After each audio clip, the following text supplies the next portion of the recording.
What's going on? This is your man, Dr. Will, and I'm super excited to be here with another Genius Speaker profile. This is a segment where we profile one of our amazing speakers inside our academy, Genius Speakers Academy. And today I'm super excited to have one of our most outstanding students who has really taken the course material, taken the information that we share inside the academy and taken it to a new level. He is out there crushing it, and I am super excited to have him with us today. He is none other than the dynamic, the amazing, the phenomenal Mr. Daniel Truelove Jr. What's going on, DT? What's going on, Doc, man? How you doing? Man, I'm doing blessed, but I'm even more excited to have you here. When I started the academy some years ago, my whole idea, my whole goal behind the academy was to share some of the things that I've learned in my 20 plus year career in the speaking industry and provide it to individuals that were willing to do the work, take the information, and create their own thriving speaker business. So whenever I get an opportunity to do these profiles, I get super excited because I think real success is past success. Yeah. Meaning, if you haven't been able to pass your success on to anybody else, then you really don't have success yet. And so I'm super excited to profile you because, man, every time I look up, man, you're doing something spectacular. So we're going to get into your business, the business that you built. We talk a lot about in the academy building a genius business, a business that is gratifying, a business that is exciting, a business that is net profiting, you're earning some money,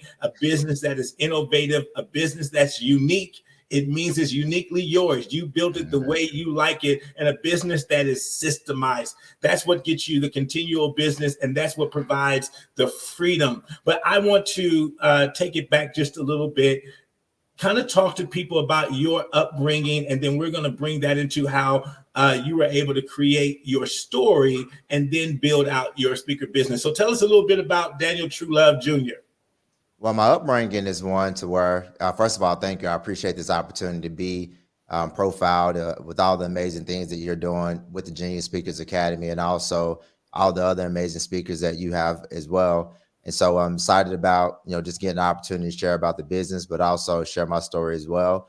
So my upbringing is one that a lot of people may, kind of empathize with, understand. Youngest of 11 kids, grew up in a big family from a small town in Alabama. um, 13 people in one house. You can understand what those socioeconomic dynamics is. Not a whole lot to go around with a whole lot of mouths to feed.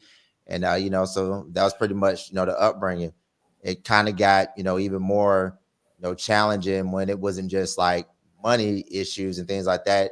Then it was like, deaths in the family. So I lost my oldest sister at the age of 2. I lost another brother at the age of 10, and another sister at the age of 14. And so, man, I just think that growing up, what we did have was a family, that parents that loved us. We had, core values and things like that that we lived by. But I ain't gonna lie, man, when I was young, I wanted something a little different. You know what I'm saying? Like I appreciate the values they instilled in us, but I remember just like being angry and very young, just wanting more. And channeling a lot of that frustration to what a lot of young black boys do in the sports. And so I don't know if you noticed, I didn't play football until my ninth grade year.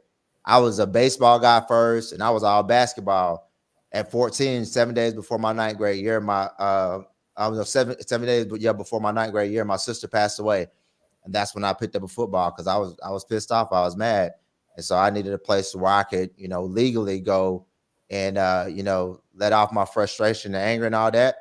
And that pathway took me to college. So And you have just such an amazing a story. We met, I think it's like 12 years ago now, yeah, in Arizona. And from day one, you've always had a passion and a heart to serve individuals. And I remember hearing your story for the very first time and was really impressed impressed with it. And you shared with me that you felt that you had a message that you wanted to share. You even shared with me that you went through bouts of depression and even thought about suicide and things like that.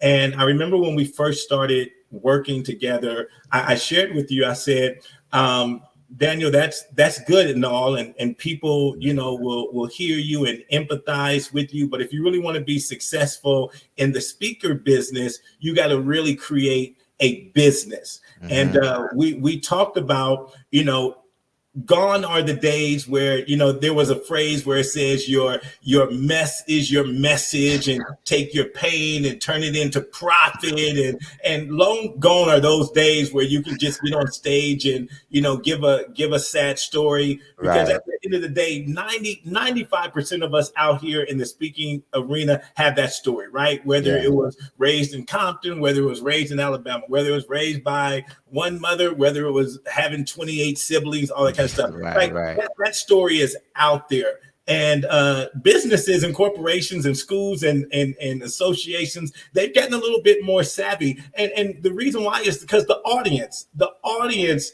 is wanting more. The audience is saying, yes, that was a great speech. Yes, he motivated me. Yes, she motivated me. Yes, I'm glad that their life is doing better. But what really is that doing for me? So I love what you've been able to do, because you have turned your mess into a message. You have turned your pain into profit, but you've done it in a very strategic way. You've created a program that really highlights, and you talk about mental health and you talk about climate and culture. Let's talk about that, because once you kind of got your story, you know what you wanted to unpack and what you wanted to share from the stage, you realize, you're right, that how can I package this and how can I create a blueprint? So talk to me, how did you land? How did you land on talking about climate and culture? Well, great. I started like what you said, man. I was sharing my story, man, and did really really well. Like made a lot of impact with sharing my story. But like you said, man, what else? What else do you have to offer? And it started with me going through the process of building out my framework of what did I want to give to the market, and what was the process for me to create whatever that impact was from A to Z. So, man, I had to sit down and really do the hard work that you're speaking of right now, and putting those systems into place. Like, this is step one, this is step two, this is step three, this is step four. So long story short, we had different clients that were asking us, what else? We had, their employees that were saying, hey, we want step two of this. We want you to bring them back. Well, you can't go, it says share the same story or share the same information that you shared before. So it made me think about, like, what else can we do? And it was just that process of realizing what the market needed. And when we kind of like got down to the crux of everything, it was just, we recognized that no matter what organization you're in, it needs connection in order for you all to work together to get to the goals, individual goals. You can't get to your individual goals by yourself. And as an organization, you're definitely not going to accomplish those big goals without having a connected organization, creating that momentum. And that's what we started working on and building. Man, I love it, because one of the obstacles that many speakers deal with is every year as a speaker, you literally have to start over, right? The 25 to 40 keynotes that you did last year mean nothing coming into this new year. So as a speaker, you're really starting from ground zero every single year. But when you're building out a business, you now start to add product. So when we think about your keynote is just one product. And what DT is talking about and explaining is, okay, you have that one product, the keynote, that motivates them, that inspires them. But now they're ready to take the next step. Now they're ready to do the work. I'm motivated. I know I can live a better life. You showed me you came from the mud, you came from the bottom, and now you're doing good. You've inspired me. But what are the steps? And so that's what you're explaining your program is. It's now that second tier that explains the steps. And as a speaker, this is huge because not only do they bring you in as the keynote speaker, but now you can offer them other additional services, because the keynote, the keynote is just mainly for, let's say, if you're talking to a school, the students; if you're talking to an organization, maybe the employees. But now with the programs, you can now start talking with the teachers. You can start talking with the admin. If you're dealing with corporate America, you can start working with their leaders. And so now you have another product that you can offer them. And many times you can spread that out, right? What I like to do is say, let's make this a year commitment, because you can't fix anything in a minute. So let's make this a year commitment. I'll come in every quarter and teach on this subject, and we can now send them through this process. And so I think that's kind of what you're doing as well. And as a speaker, this is huge for your bottom line. Yeah, now I want to touch on one thing that you said, because I had a conversation with somebody yesterday, and I was explaining to him, what I do, and he was like saying, okay, so I got my keynote, that is one thing, but then I have my service that I'm providing. And I'm like, what do you mean? He's like, yeah, so I got my keynote, but then the training that I'm doing, that's a whole nother service. And I was like, no, it's one and the same. I was like you have to structure your business in a way to where, like, for example, I just got back from Missouri, speaking at a conference out there. And because I know my framework and I know where I'm going from A to Z, I took them from A to B. Now, at the very end, guess what everybody was asking about? C, right? So at the very end of my presentation, I introduced what got me to whatever I shared with them, the result that was. I utilized this, bam, and this is the result that it made. So people were like, okay, well, how do you use it? Guess what step C is? Understanding how to utilize. You see what I'm saying? So now, after they do that, then we get able to break it down. And I'm not going to go too far in it because I don't know what we're going to share. But as you can see, I got them to point A to point B. And then when they start asking those questions, guess what I introduced them to? C.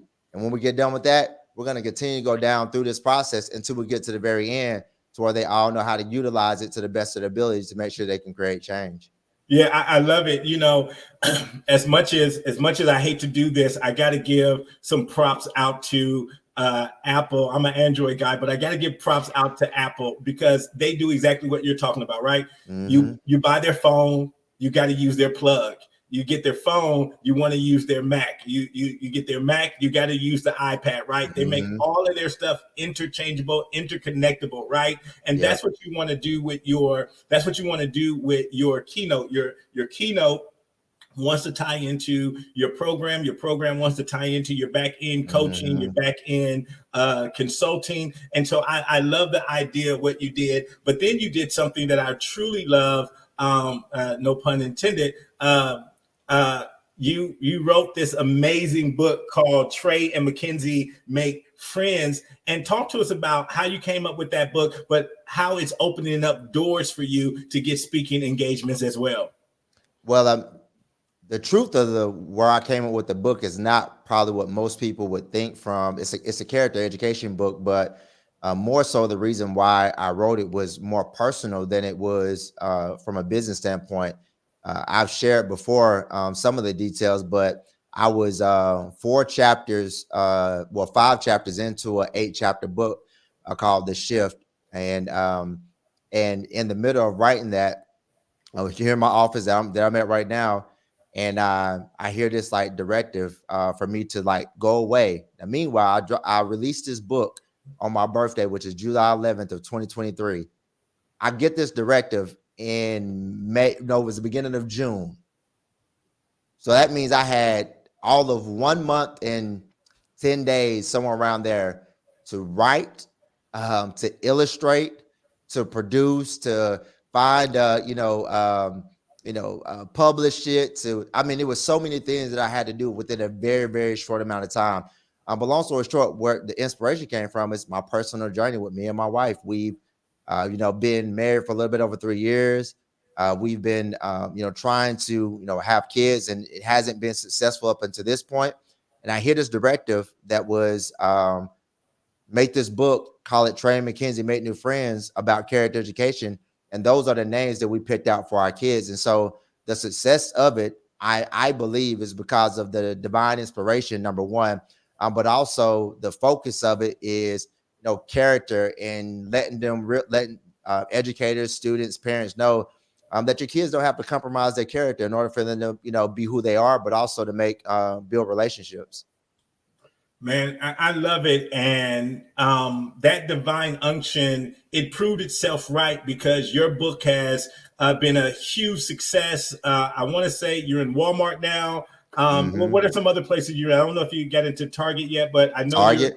you're in Target, you're in Walmart, and it just really took off. I remember we talked and you called me and you was like, a school just ordered like 2,500 of them. That was like a year ago when it first came out, right? Yeah, man. It was crazy.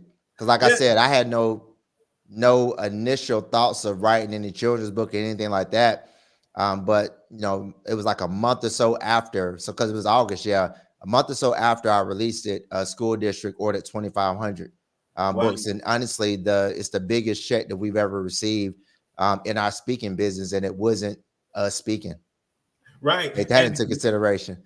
and and once again, so as a speaker, we're always talking about inside the academy what I call off stage revenue, right? And so quickly in this business, you understand that from stage to stage, those can come, it could be a little time between stage to stage, right? So what are you doing in between time? So having another product, and I keep saying this because I want you to understand, as a speaker, consultant, a leader, an author in this space, these are products. The book is a product. The keynote is a product. The consultant service, that one class, that one workshop, it's a service, it's a product. So the more product SKUs you can add to your business, the more opportunities you're going to have to be successful in this business. Now, DT, you're one of our six-figure earners. You're doing very well. Many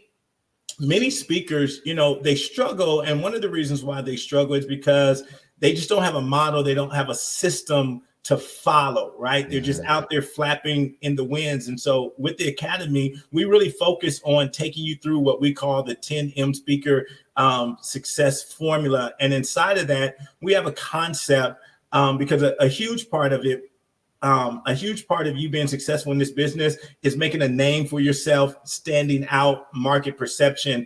And we have this tool that we call the category of one. And I teach it to all the students and to all my clients. This is a marketing strategy that we can use to stand out in the competition. So talk to me a little bit about how you implemented it, how you came up with your category of one.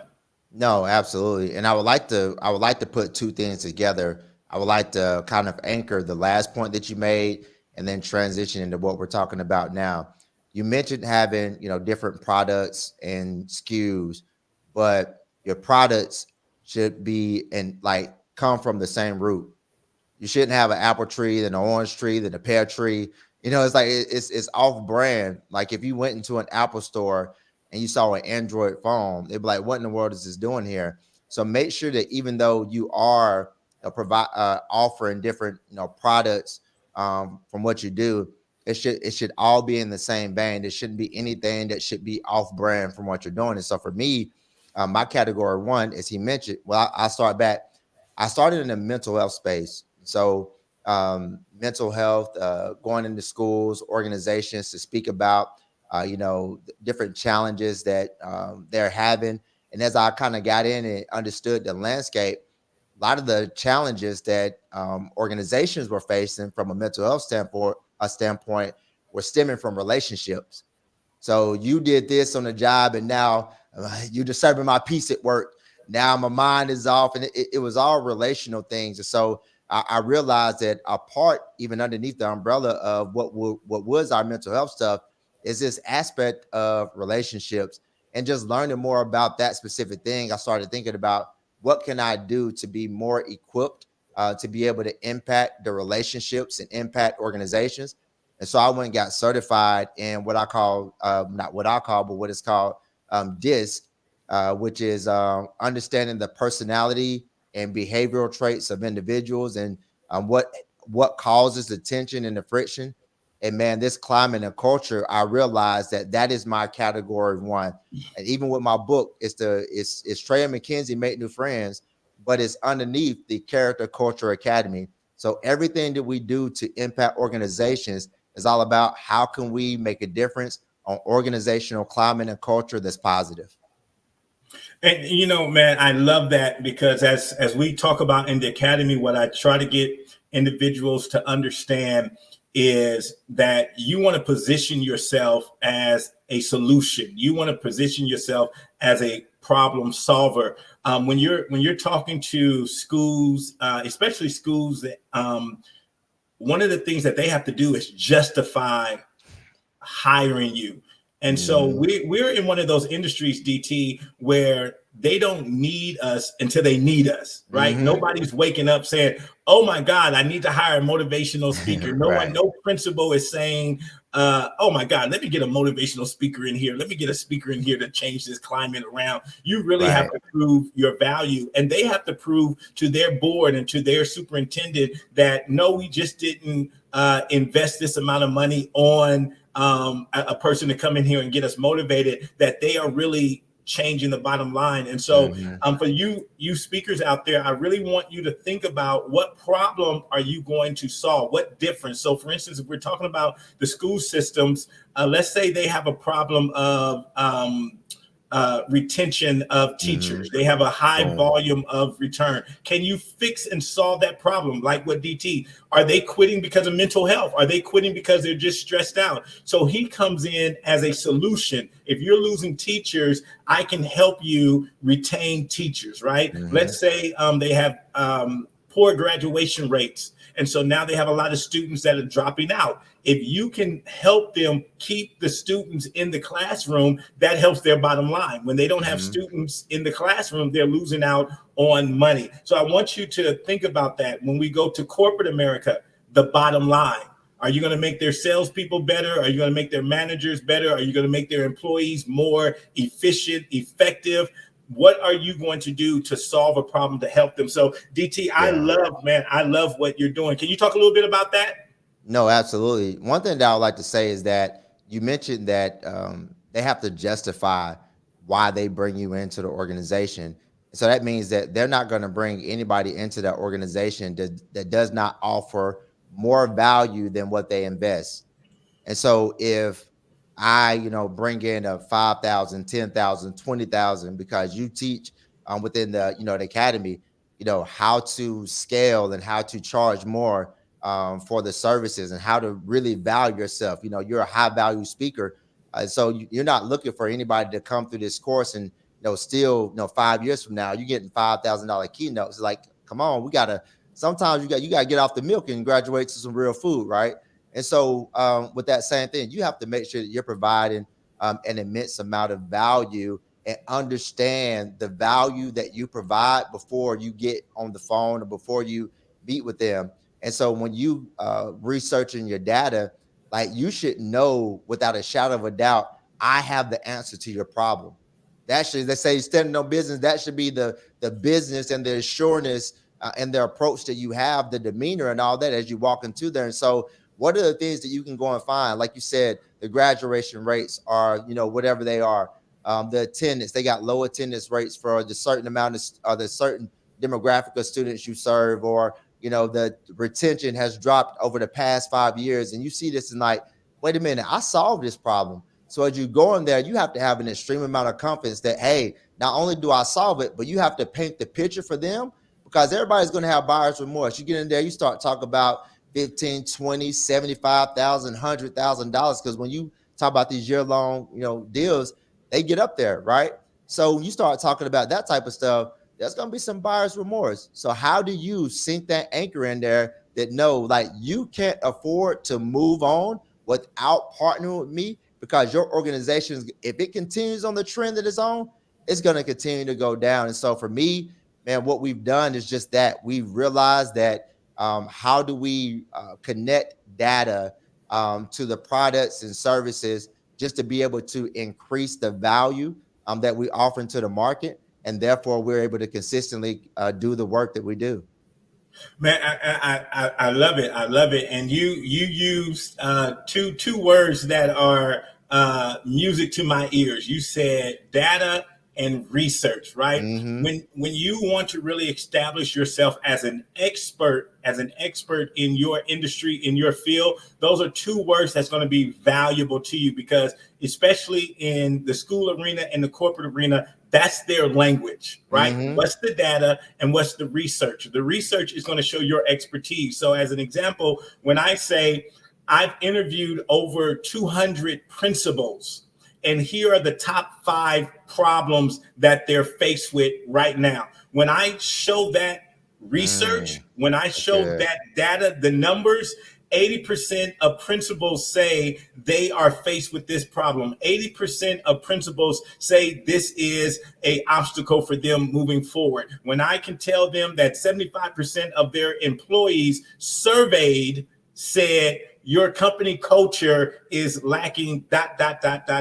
It's not just me coming up with hocus pocus. It's not just me saying I ate pizza late last night and I had some woozy dream. I have data to break it up. And so I love what you're doing. As we begin to land the plane here, just watching you over the years, man, has been an absolute joy for me. And just once again, as I said in the beginning, seeing people take the information, take the tools, tips, and strategies and implement them and then have success, that's the biggest win for me, man. That's the biggest win for me. So tell me, as we begin to land the plane, what do you specifically have going on right now? How can people reach out to you if they want to hire you, bring you in, and partake in your services? How can they connect with DT? Okay, I apologize. I keep doing this. I keep anchoring and going back. Can I share one thing Yes, before sir. I answer Yes, that? sir. We got some time. Yes, sir. Yeah. So, do you know what the most? And I'm not talking to you, Dr. Will, because I know that you're aware because we just spoke about it. But do you know the most important aspect of the market? And that's something that you have to be 100% sure of. If we're talking about the education space, and that's K-12 and also higher education as well, the most important thing in those buildings, the reason why they make decisions, is not because of staff.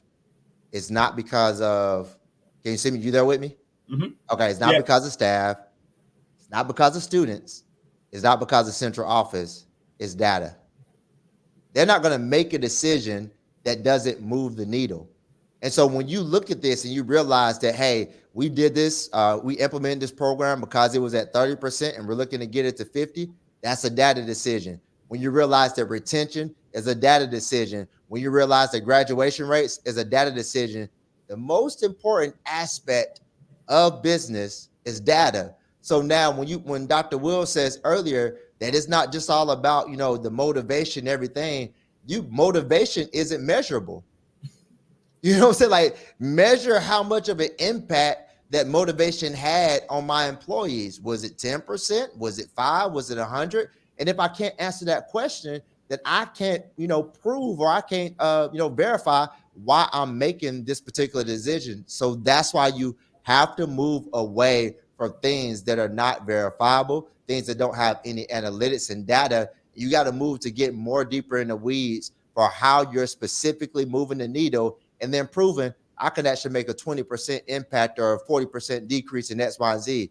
That's how you prove your value. So I'm sorry, I had to share that really quick because I wanted to connect those 2 points. No, and let me put a pin to that too as well, man, before you share your information. And we come from the inner city, we come from the block. What he just said was what they told us a long time ago. If it doesn't make dollars, it doesn't make sense. That really is data, right? That really is data. If it don't move the needle, it don't make sense. It doesn't make sense for us to bring you in, because you, as a speaker, you got to realize somebody's job, right? Somebody's reputation is on the line bringing you in. Somebody got pegged to bring in a speaker. Hey, we're having this conference. We're having this summit. We're having this event. We're having this teacher in service. We're having this conference. Somebody got pegged to bring you in. So their reputation, imagine 500, 1,000 people are waiting for you to move the needle in their lives. And if you don't do that, then it doesn't speak well to the person who brought you in. So I always say, man, take care of your client. Take care of your client. And the way you can take care of your client is making sure you know the stats. When I work for a company, a school, or whatever, man, I invest hours pouring into their culture, pouring into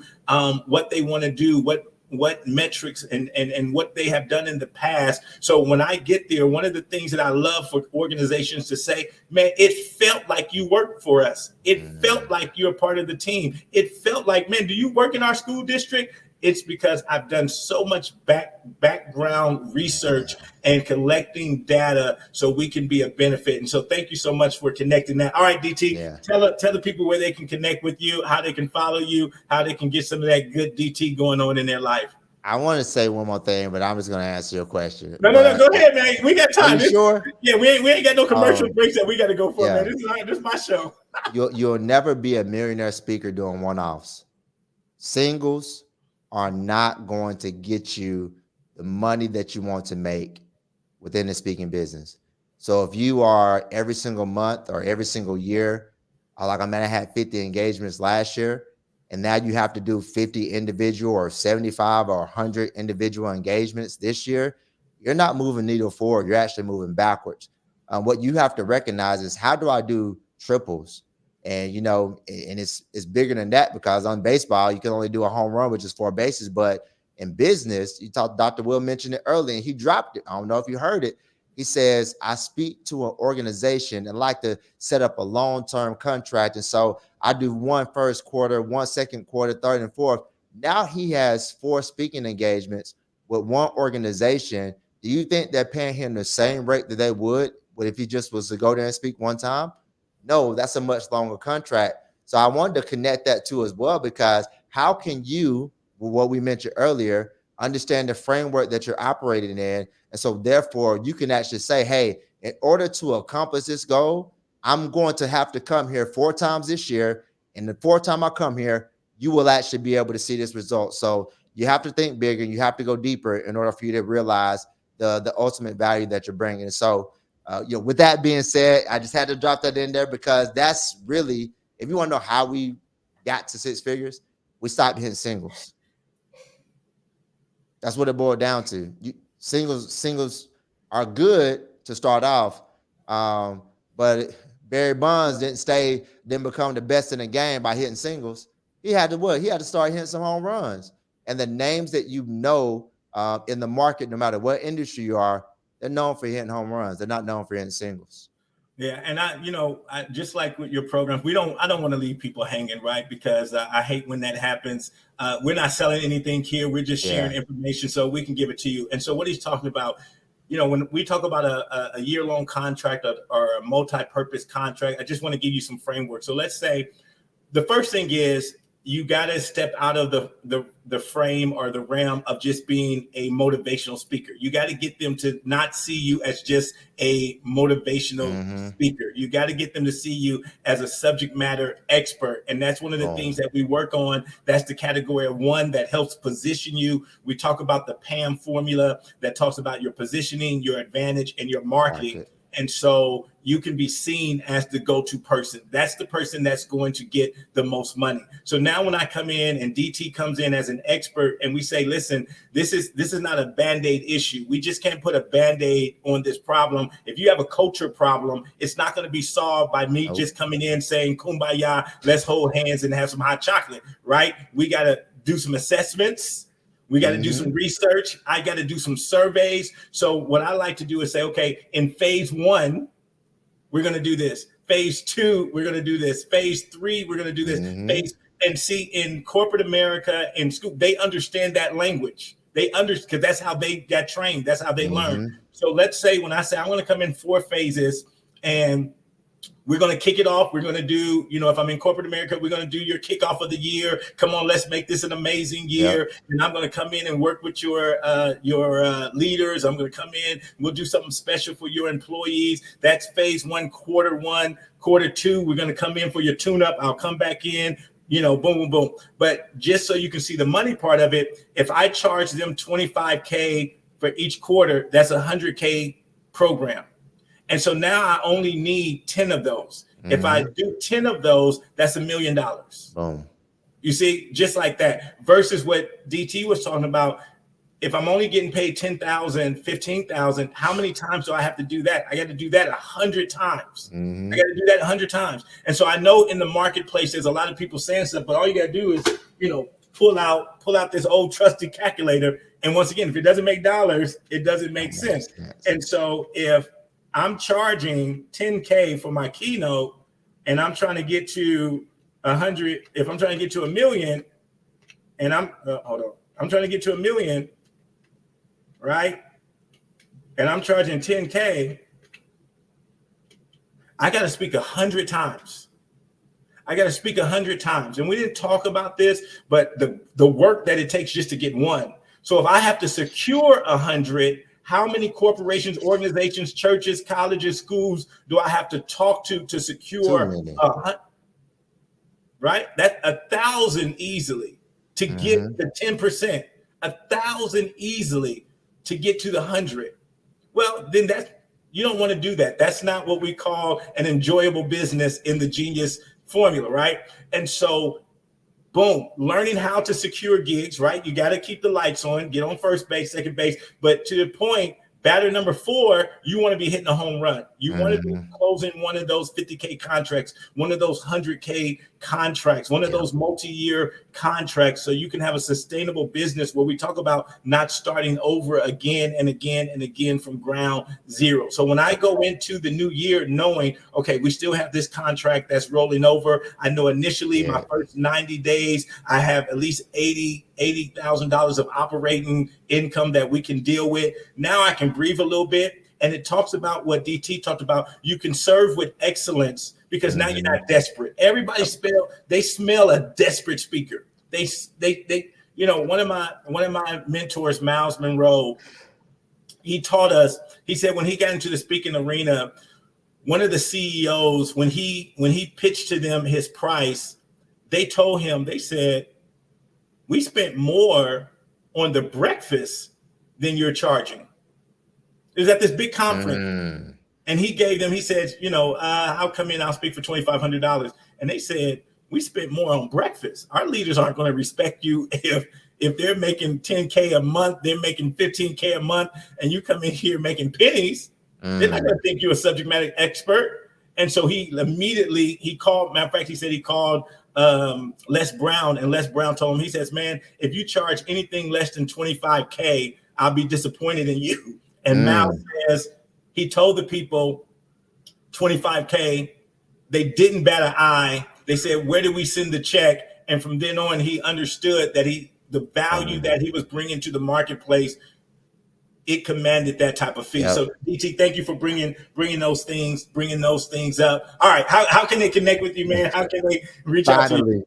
Finally. So you can connect with me, all things on social, Daniel Truelove Jr., whether it's Facebook, Instagram, Twitter, TikTok, LinkedIn, Daniel Truelove Jr., and email hello@danieltruelove.com. And my website is always danieltruelove.com.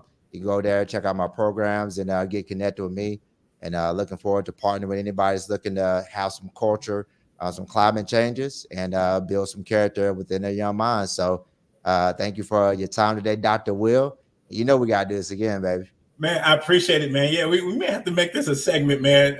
We may have to make this a podcast or something, man. I enjoyed this. Hey, everybody. Once again, this has been Dr. Will with the one and only Daniel Truelove Jr., breaking down the science of building a thriving speaker business. Thank you for rocking out with us. Listen, if you want to go to the next level of your speaking business, we welcome you to join us on geniusspeakersacademy.com and go find out more about the impact that we're making with our speakers. We have some of the most dynamic speakers in the world that come through our academy that's using our 10M speaker success formula to build a thriving speaker business. So if you're ready to go to the next level, I highly suggest that you go over to geniusspeakersacademy.com. Find out what we're doing, become a part of the Genius GSA family, and we would love to see you soar and create a thriving business. All right, guys, talk to you later.